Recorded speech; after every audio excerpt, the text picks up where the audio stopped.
मैथिली दुल्हन इसके मनमोहक गीत जरूर सुने। यदि अच्छा लगा तो चैनल सब्सक्राइब जरूर करें। अखन अहाँ सब सुन रहल छी माँ दुर्गा एक्सप्रेस की शानदार प्रस्तुति। माँ दुर्गा एक्सप्रेस की शानदार प्रस्तुति। म्यूजिक डायरेक्टर डीजे मुन्नारा, झिटके बजा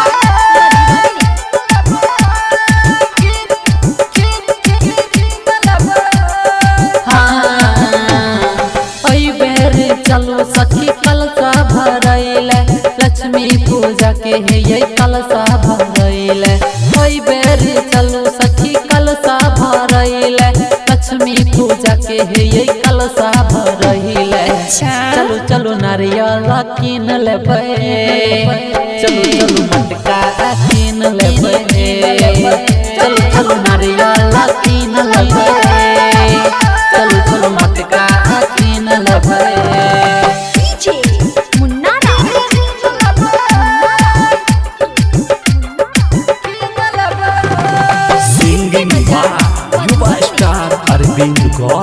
अरविंद गौड़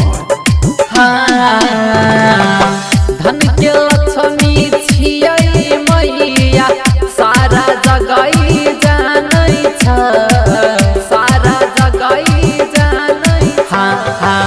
धन के लक्ष्मी छियै मैया, सारा जगह जानै छ। जेकरा पर मैया फेरै नजर, कटि जाइ छै सखी ओकर सफर। ओई बेर चलू सखी कलसा भरैले, लक्ष्मी पूजा के है ये कलसा भरैले। चलो चलो नारियल कीन लेबै, चलो चलो मटका कीन लेबै, चलो चलो नारियल कीन लेबै, चलो चलो मटका कीन लेबै।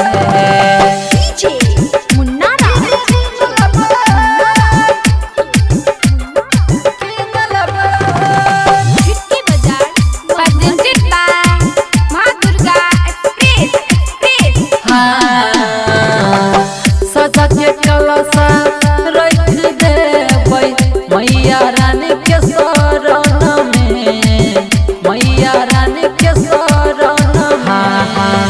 सजा के कलसा रख देबै मैया रानी के शरण में। जय माता के बोलते जय बोली, धन दौलत से भर देते झोली।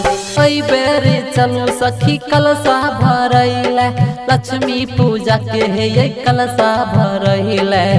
चलो चलो नारियल कीन लेबै, चलो चलो मटका कीन लेबै, चलो चलो नारियल कीन लेबै, चलो चलो मटका कीन लेबै। चलो ने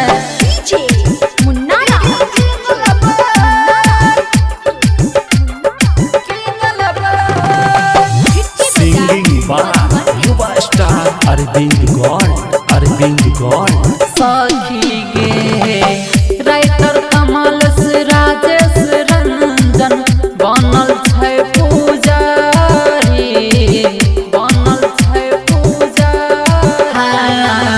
सत्यम चुनु चुनु डीजे बनल छै पुजारी। हमरो छै सखी बड़ी मन ये, जेबै हम नीरज के संग ये। ऐ बेर चलू सखी कलसा भरैले, लक्ष्मी पूजा के है ये कलसा भरैले।